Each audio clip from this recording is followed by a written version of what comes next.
When mom got pregnant, she let her new husband beat me. My uncle called CPS and took me in. Years later, she showed up alone, asking for forgiveness and begging for help. Hey everyone! Before we jump into today's video, I need your help.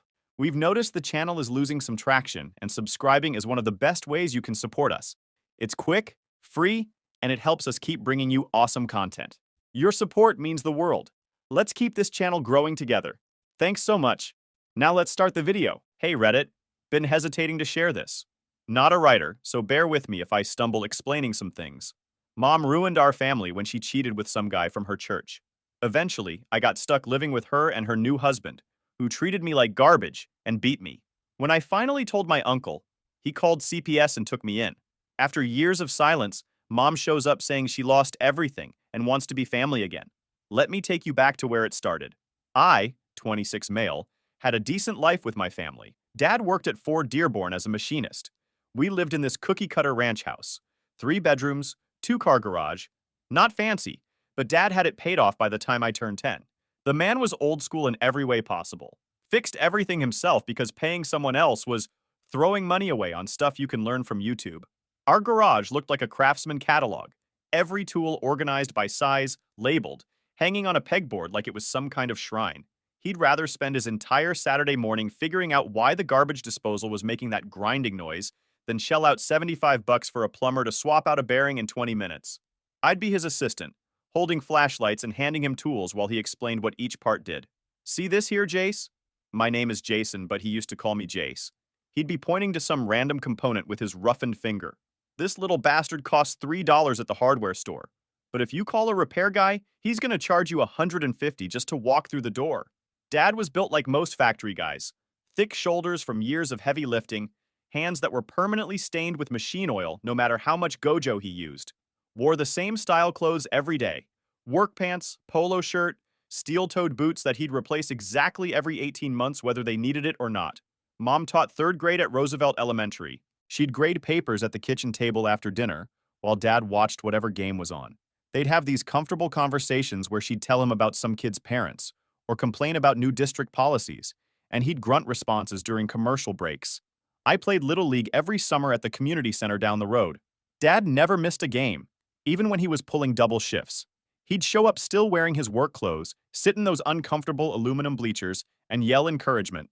Good eye, kiddo, when I'd take a borderline pitch. Shake it off, when I'd strike out swinging at junk in the dirt. Never got on the ump or coached from the stands, just showed up and supported his kid like dads are supposed to do.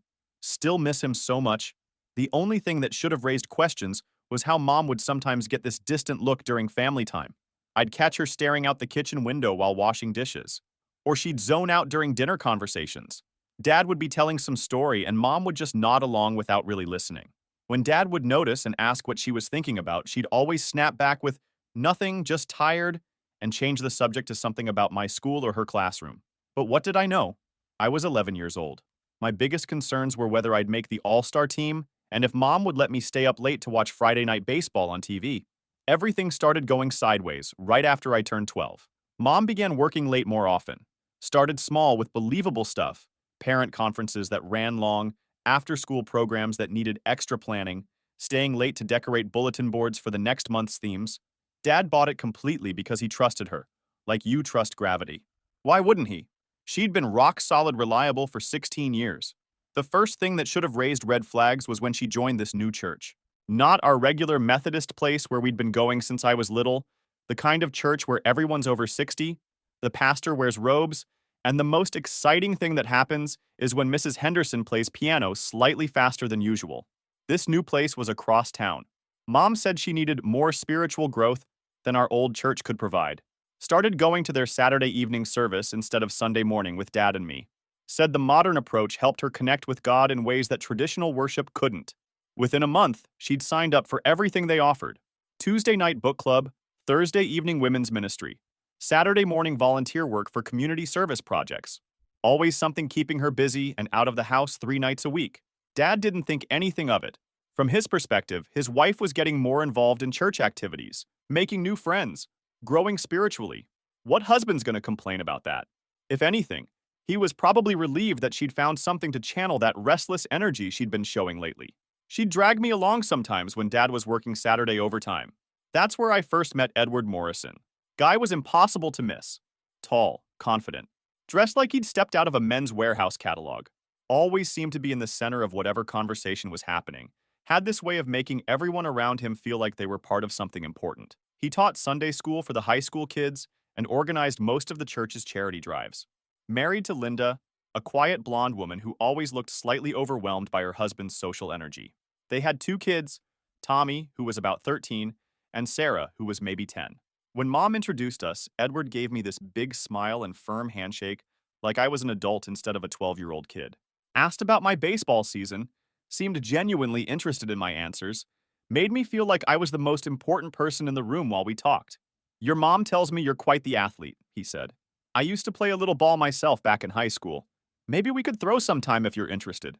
The guy had this natural charisma that drew people in. You could see why the church had him organizing events and leading groups. People wanted to be around him, wanted his approval, wanted to be part of whatever he was doing. Mom started mentioning him more at home. Edward suggested this great book for our study group. Edward organized a food drive that collected 3 times more donations than last year. Edward thinks we should visit that new Christian bookstore that opened up downtown.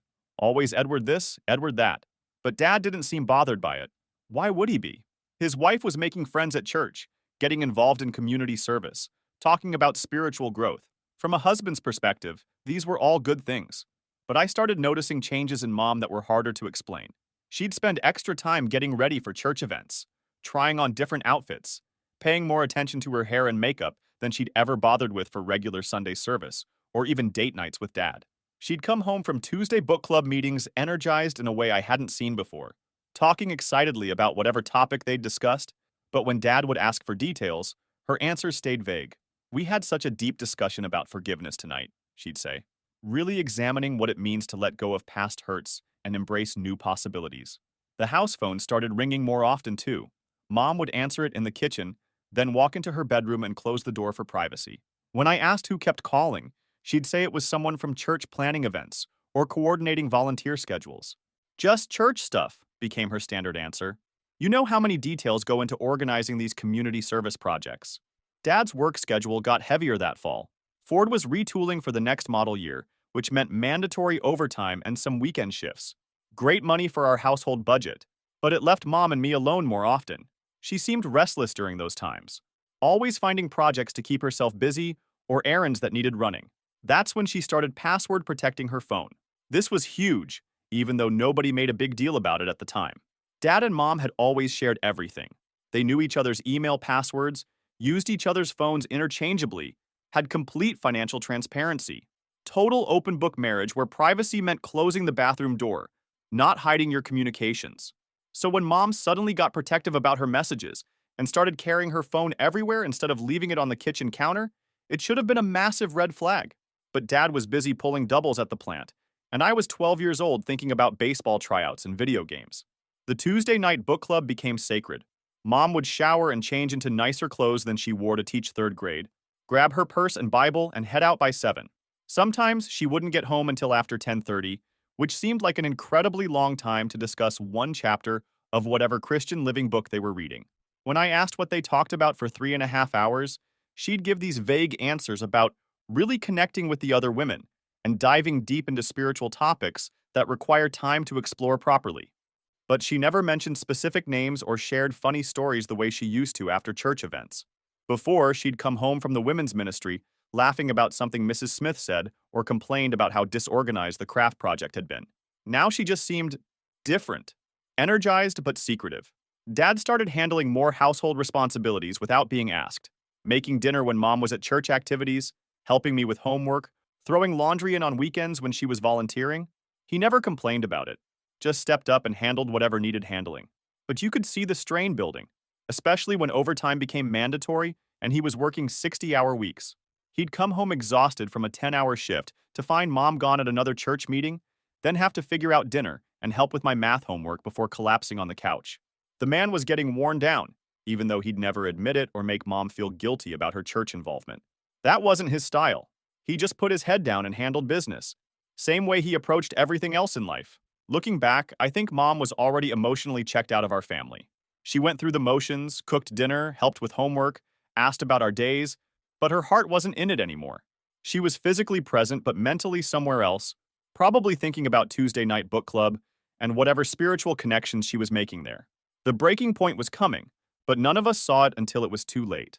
Dad's phone died at work that Tuesday, so he borrowed a coworker's charger, but it didn't fit. He came home early to grab his own charger and maybe catch Mom before she left for book club, but she was already gone by the time he got there at 6:30. Her car wasn't in the driveway, and there was no note about dinner or anything. Just an empty house with a sink full of dishes and no sign that anyone had been planning for the family. That's when he noticed Mom's iPad on the kitchen counter. She'd been synced to the same Apple account for years. All their devices shared messages, photos, everything. Dad grabbed it to check if she'd sent any messages about dinner plans or when she'd be home. What he found instead were months of text conversations with Edward Morrison. I was in my room doing homework when I heard Dad's voice change. Not loud or angry yet, just different, like he'd been punched in the stomach and was trying to catch his breath. He was reading something on the iPad, scrolling up through message after message. The stuff he found wasn't just emotional affair material.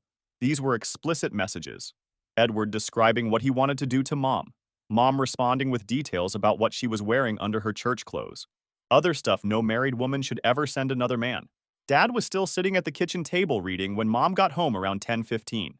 She walked in talking about how great the book discussion had been, how they'd really dug deep into the themes of forgiveness and redemption. Then she saw Dad with her iPad, and the look on his face. He told her, "We need to talk." I could hear everything through the thin walls of our ranch house. Mom trying to deny it at first, saying it wasn't what it looked like, that Dad was misunderstanding the context. But you can't misunderstand photos or messages about meeting at the Motel 6 on Telegraph Road. When denial didn't work, she switched to justification. Said she was unhappy, that Dad didn't understand her needs, that their marriage had become routine and boring. Said Edward made her feel alive again, made her feel like a woman instead of just a wife and mother. Dad kept his voice down because I was in the next room, but I heard every word. Him asking how long it had been going on. Her admitting it started 6 months ago. Him asking if she'd been lying about every church meeting. Her saying no, they really did have book club, but sometimes she and Edward would leave early to be together. The conversation went on for 2 hours. Dad asking questions in this dead, emotionless voice. Mom making excuses, then crying, then getting angry when he wouldn't accept her reasons. Finally admitting she didn't know if she wanted to save the marriage or not. "I need time to think," she said. "This is all moving too fast." "You've had 6 months to think," Dad replied, "while you were lying to my face every Tuesday night." That's when she got mean. Started saying things about how Dad was holding her back, how she deserved more than a life married to a factory worker who never wanted to travel or try new things, how Edward understood her in ways Dad never could because he was educated and cultured. Dad just sat there and took it, didn't defend himself, didn't point out that his simple job had paid for the house she was cheating in and the car she drove to her affair meetings. Just listened to her tear apart their 16-year marriage to justify screwing another woman's husband. Around midnight, Mom said she was going to stay at her sister's house to think things through. She packed a bag and left. Dad sat at the kitchen table until sunrise, just staring at that iPad screen. He filed for divorce the next Monday. After that, Mom moved out of her sister's place and straight in with Edward after he kicked Linda and his kids out of their house. The whole situation was a small-town scandal. 2 church-going families destroyed, so these two could play house together. I stayed with Dad in our house. Never even a question about custody, since Mom had basically abandoned her parental responsibilities to chase after her boyfriend.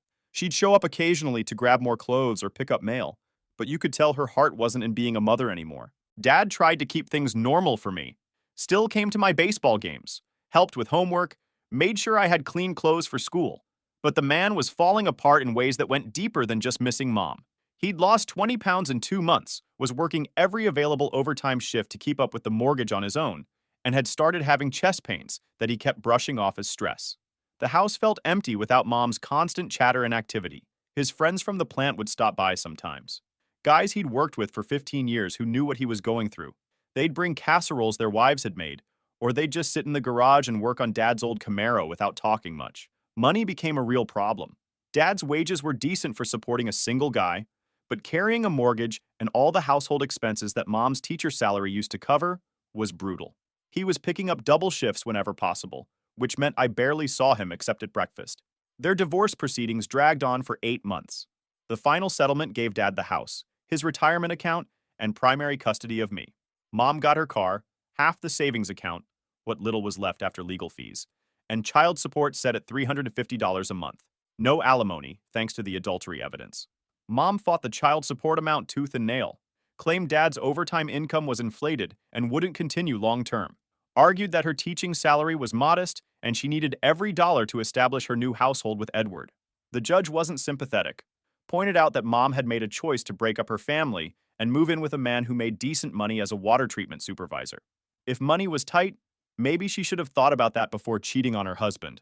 Edward's divorce was even messier than ours. Linda got the house, custody of Tommy and Sarah, and hefty child support payments that ate up most of Edward's take-home pay. Plus, he was paying alimony to Linda and dealing with his own legal fees. So Mom and Edward were together in a cramped rental duplex, both paying support to their ex-spouses, both dealing with kids who wanted nothing to do with their new living situation. Dad's health kept getting worse. The chest pains became more frequent, especially when he was pushing himself at work or trying to keep up with yard maintenance that used to be manageable when Mom was around to help. Doctor said his blood pressure was through the roof and put him on medication that cost a fortune even with insurance. Told him to slow down, eat better, find ways to manage stress. All great advice that Dad couldn't afford to follow because he was working himself to death to keep our house. He never complained about it, never badmouthed Mom in front of me, even though I could see what her choices were doing to him. Just kept grinding, kept working, kept trying to hold our life together through sheer willpower and overtime hours. The heart attack hit him at work on a Friday afternoon in March. Massive coronary right next to the CNC machine he'd been operating for 12 years. Dead before the paramedics arrived, 42 years old. I found out about Dad when my 8th grade math teacher pulled me out of class. Mom was in the principal's office, crying what looked like genuine tears for the first time since the divorce. The funeral was surreal. Edward actually showed up, lurking in the back like he belonged there. Dad's brother Jake looked ready to murder him, but kept it together for my sake, and out of respect for the dozens of plant workers who'd come to pay their respects. Mom kept making comments about what a good man Dad had been, how she wished things could have been different. Total BS, considering she'd had plenty of opportunities to make different choices before working Dad into an early grave. After the funeral, reality set in. I was 14 with nowhere to go. Uncle Jake offered to take me in. He ran a successful auto repair shop and had a spare bedroom. But Mom shut that down immediately. Said she wasn't going to let that side of the family poison me against her. So I moved in with Mom and Edward in their rental duplex. Going from a 3-bedroom ranch house to a cramped 2-bedroom place where I had to share space with Edward's kids every other weekend when they visited. Edward made his position clear from day one. Had this whole prepared speech made it clear it was his house, his rules. I could either adapt or find somewhere else to live. The rules were designed to make my life miserable. No friends over without 24-hour advance notice and his personal approval. Chores assigned daily with inspection and potential redoing if they didn't meet his standards. Curfew at 8 p.m. on school nights, 9 p.m. on weekends. Any attitude or backtalk would result in consequences he'd explain privately. Mom just went along with everything, nodded when Edward spoke, never questioned his decisions about my life, acted grateful for his guidance in raising her difficult son. It was pathetic watching this woman, who'd been my mother, turn into Edward's submissive sidekick. The first beating happened about a month after I moved in. I'd forgotten to take the trash out before school, and Edward was waiting when I got home. Grabbed me by the shirt, slammed me into the kitchen wall, then backhanded me across the face hard enough to split my lip. "Respect means following instructions the first time," he said, still holding my shirt. "Your father obviously never taught you that." I wanted to swing back, but I was 14 and he was a grown man who outweighed me by 60 pounds. So I took it and went to my room to figure out what the hell had just happened. Mom saw the split lip at dinner. I waited for her to ask what happened, to show some basic maternal instinct. She just passed the mashed potatoes and asked about my day at school. That's when I realized the woman I'd called Mom was gone. Edward's discipline became routine over the next year and a half. Always had a justification. I was disrespectful, lazy, ungrateful for everything he was providing. Sometimes he'd use his belt on my back and legs where it wouldn't show. Sometimes just his fists to my ribs or open-handed slaps across my face. He was smart about it. Never did it when Mom was around. Always made sure I understood that telling anyone would make things worse. Said no one would believe me anyway since he was a respected church member, and I was just a troubled kid acting out after losing my father. The worst part was how he'd flip back to his fake friendly self afterward. Within an hour, he'd be asking about homework or offering to help with some project, like he hadn't just spent 10 minutes using me as a punching bag. Mom got pregnant 6 months after I moved in. Suddenly, she was glowing and happy again, talking about cribs and baby names and how God was blessing their new family. All her attention went to the pregnancy and preparing for Edward's biological child. I tried telling her about the beatings once, picked a moment when she seemed relaxed and approached it carefully, saying Edward had been rough with me and maybe we should discuss appropriate boundaries. She looked at me like I was speaking a foreign language. Edward's trying to help you become a better man. Your father was too soft on you, and look how you turned out. Maybe some structure is exactly what you need. That's when I knew she either didn't want to see it or genuinely didn't care. Either way, I was on my own in a house with a man who enjoyed hurting me and a mother who'd rather pretend it wasn't happening. Edward got worse as Mom's pregnancy progressed. Like having his own kid on the way made him even more resentful of dealing with another man's son. The beatings became more frequent and more brutal. He'd find excuses to get me alone, sending me to clean the garage while Mom napped, making me help with yard work. Always had some criticism about how I was doing things wrong, how I wasn't meeting his standards. The breaking point came on a Saturday morning in September. I was in Edward's garage trying to fix my bike chain with his tools when the wrench slipped, and I knocked over a coffee can full of bolts and screws. They scattered across the concrete floor. Edward appeared in the doorway like he'd been waiting for me to screw up. Didn't say a word, just walked over and backhanded me so hard I went down. Then he started kicking me in the ribs while I was on the ground. "Clumsy little piece of trash," he said between kicks.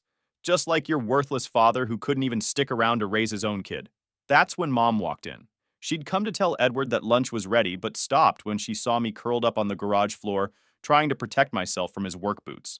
For a second, I thought this was finally it. She'd see what kind of man she'd married and protect her own son. Instead, she just stood there, watched Edward grab me by the arm and haul me to my feet like I was a piece of equipment he'd been fixing. Watched him dust off his hands and straighten his shirt. "Lunch is ready," she said quietly.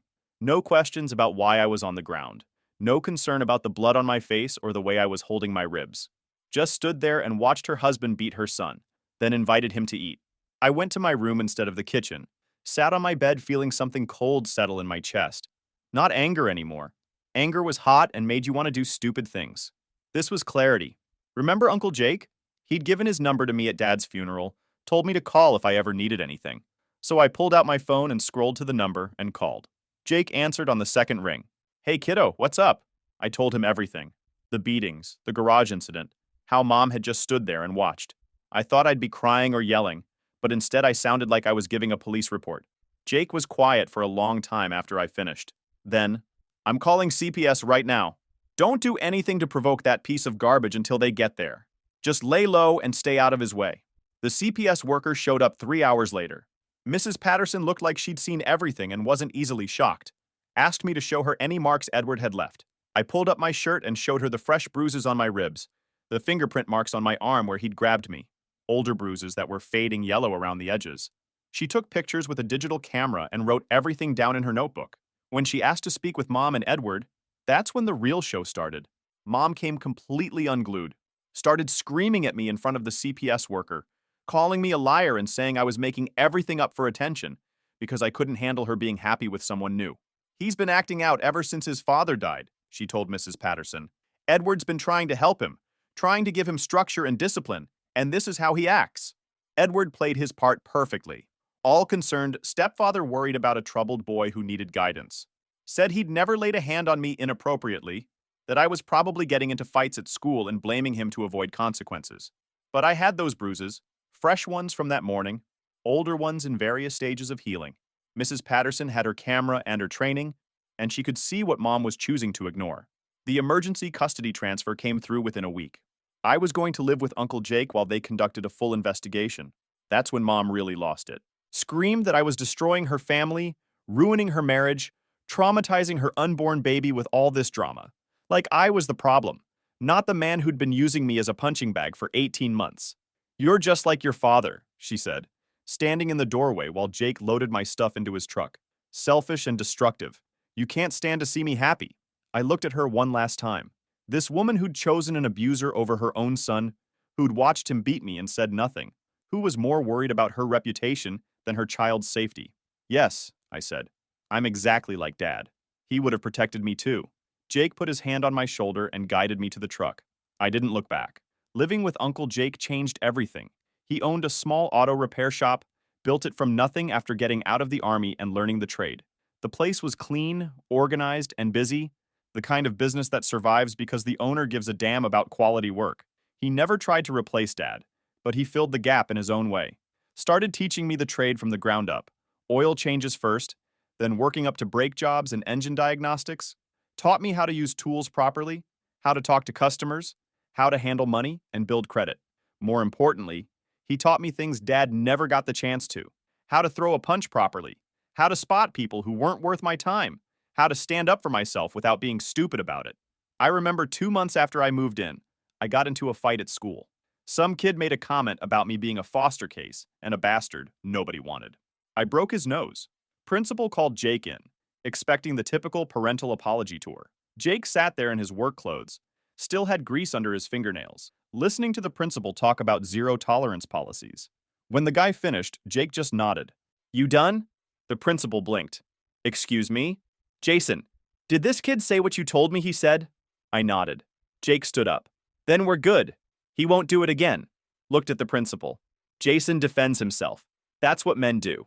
You got a problem with that. We can find another school." Principal started sputtering about policies and procedures, but Jake was already walking out. I followed, trying not to smile. In the truck, he glanced over. "Don't go looking for fights, but never back down from one either." While I was living with Jake, I got updates about Mom through Dad's cousin Mike. He still talked to some of her friends from the old neighborhood. The reports weren't good. Edward had started cheating on her within a year of their marriage. Multiple affairs, always with women from their church. Mom pretended not to notice, keeping up appearances for their kid Emily. Mike told me Mom had started drinking. Edward used it against her, calling her a bad mother. I didn't care. Not my problem. I was moving on and busy getting certified as a mechanic and finishing high school. So I graduated high school with decent grades and a full-time job waiting. Got certified as an ASE mechanic. Jake never pushed college. Said it was my call, but made sure I had the option if I wanted it. I chose his shop instead. Jake made me earn my place, starting at the bottom even though I'd been working there for years. Made sure the other mechanics didn't give me special treatment. Said if I was going to run the place someday, I needed to know every job from the ground up. By 20, I was handling customer service, ordering parts, and doing the books on top of regular mechanic work. By 22, Jake made me a partner with a 30% stake in the business. We were turning a solid profit, had a reputation for fair prices and quality work. People would drive from 2 counties over to have us work on their cars. I had my own apartment, money in the bank, and zero debt. Dad's old Camaro had been sitting in Jake's garage since the funeral. Nobody had touched it in years, just covered with a tarp, collecting dust. On my 23rd birthday, Jake pulled the tarp off. "Think it's time," he said. The car was in rough shape. Dad had started restoring it before the divorce, but never finished. The engine was half rebuilt. Body had primer spots where he'd prepped for paint. Interior was gutted on the driver's side. "Your dad talked about this car all the time," Jake said. "Said he was fixing it up for you for when you turned 16. Never got to finish it. We spent the next year working on it whenever business was slow. Rebuilt the engine completely, 350 small block with performance heads, new transmission, suspension, brakes, found original seats from a junkyard and restored them. Painted it the factory blue Dad had picked out. Around that time, I met my girlfriend Allison at a parts supplier conference in Cincinnati. She was working the registration desk, putting herself through community college with a business administration focus. She's a simple girl, beautiful and smart, and has a solid work ethic. We started dating after the conference. She wasn't impressed by material stuff, which I respected. Came from a working-class family where her dad ran a landscaping business, and her mom did the books. They'd been married 30 years, and still had dinner together every night. First time I brought her to meet Jake, they hit it off immediately. She helped him with a new inventory system for the shop, streamlined our ordering process. When I proposed a year later, Jake gave us a down payment for a modest 3-bedroom house 5 minutes from the shop. The morning after we closed on the house, I was at the shop early doing paperwork when a car I didn't recognize pulled into the lot. A beat-up Toyota, at least 15 years old. Mom got out looking 10 years older than she should have. Hair going gray, cheap clothes. Had that permanently tired look of someone who's been treading water for too long. She hesitated at the office door, then pushed it open. Bell chimed like it did for any customer. "Jason," she said. Her voice was raspy, and she smelled like cigarettes. "Son, you look good." I didn't get up from behind the desk. "What do you want?" She glanced around the office, taking in the framed certification on the wall with my name on it. The picture of me and Jake standing in front of the shop. Another of me and Allison from our engagement party. I heard you were getting married, she said. From Mike's wife. She ran into me. I said nothing. Emily's gone, she continued. She's at school now. Edward pays for everything. Turned her completely against me. What do you want? She started crying then. I have nothing, Jason. No family. Edward has moved on and took Emily. I'm alone. I work at Walmart. Can barely make rent. I have no one. She took a step toward my desk. You're my son, my only family. I know I messed up. I know I failed you, but I'm your mother. Doesn't that count for something? I looked at her for a long moment. This woman who stood by while her husband beat her son, who only came looking for me when she had no one else. No, I said. It doesn't. And don't call me son. You stopped being my mother years ago. She flinched like I'd hit her. I was wrong. I see that now. But people make mistakes. Terrible ones. Can't you find it in your heart to forgive me? To give me another chance? I stood up and walked to the door, held it open. You made your choice when I was a kid. You chose Edward over me. Now you want me to choose you? That's not how it works. I moved on, and the only one who was there for me was Jake. You don't get to want me back when I'm the only option now. Please, she whispered. I'm begging you. You should go, I said. Shop's opening soon. Customers will be here. She stood there for another minute, tears running down her face. Then, she walked out the door without another word. I watched her get in her rusted car and drive away. Jake showed up 20 minutes later with coffee and donuts like he did every morning. Took one look at my face and knew something was off. Everything okay? I nodded. Yes, everything's okay. He didn't push, just handed me a coffee and pulled out the work orders for the day. That weekend, Allison and I finished moving the last of our stuff into the new house. We grilled steaks in the backyard, had Jake over to celebrate. Afterward, I took her for a ride in Dad's Camaro, now fully restored. Some bridges burn completely, but from the ashes you build something new, something stronger, something that's actually worth a damn.